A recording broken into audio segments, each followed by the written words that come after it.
the main thing, how to manage this distracted driving. So managing driving distractions, the best way is to just focus on a task at hand. Focus on driving, because distracted drivers can make a conscious decision.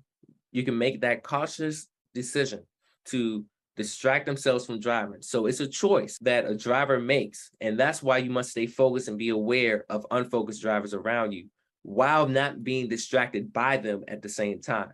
So it's a decision that you, as the driver, as the professional driver, it's your decision to make. So the steps to avoid an accident is one, stay focused. Two, recognize the signs. Three, manage distracted drivers. So we're going to dive deeper into this. Step one, stay focused. Being prepared for the drive by setting your GPS, turning the radio, or making any necessary calls and texts before you head out. So before you even drive the vehicle, before you start it up, make sure all of those things are in place. The GPS, radio, necessary calls or text, anything that is a distraction, make sure you handle that before you drive on the road. Now, if you need to use your electronic device, pull over if you need to. If you need to take care of something before you drive on the road, just pull over if you need to. Then stay in the proper driving position with your seatbelt on at all times. This is part of safety. Safety is key. It's the number one priority. Then keep both hands on the steering wheel. So rather the right hand is on the 10, left hand's on the 2, rather it's right hand and left hand. Either way, hand on the 8, hand on the 4 position. You also have to be mindful of those hazards.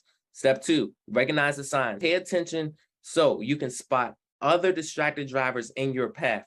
Now, some of the distraction drivers will be if you're moving faster or slower than other traffic, if you're making dramatic or sudden quick changes in speed for just no apparent reason, if you're weaving, swerving, or going in and out of traffic, if you're tailgating, or if you're braking to squeeze into the next lane. So the main thing is recognize these and also scan for potential hazards at least 12 to 15 seconds ahead. So scan potential hazards between at least 12 to 15 seconds ahead of you and both sides of your vehicle. And always use distance scanning, because that helps you recognize and see hazards ahead of time. So that way you can avoid any dangerous situation. And it helps you avoid sudden stops and speed changes that can be caused by other drivers or other motorists on the road.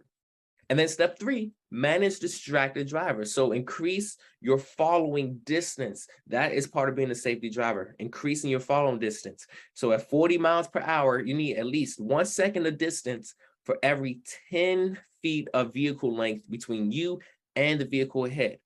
Then you want to double your following distance if you see or if you suspect another driver being distracted.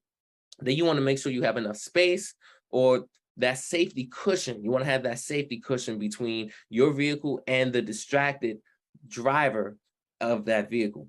Then you want to become a defensive driver by letting a distracted driver get ahead of you. So that's part of being defensive. Don't race up to them, but if they're being distracted, they want to get in front, go ahead, because it's no sweat, it's no pressure on you because you're being a defensive and safe driver. Then if you're on a freeway, you want to move to the right lane for the driver to pass you. And then you're in a better position to keep an eye on that vehicle if it's in front of you. Then you want to try to establish or make eye contact without being a distraction yourself, and while not distracting the other distractor as well. And then when you're managing driving distractions, you have to commit, watch, and respond to distractions. So distractions cannot be completely eliminated because we're human beings. We're living in a world, in a society where it's constant distractions, where it's constant things where we are looking at different things. Something is always catching, grabbing our attention.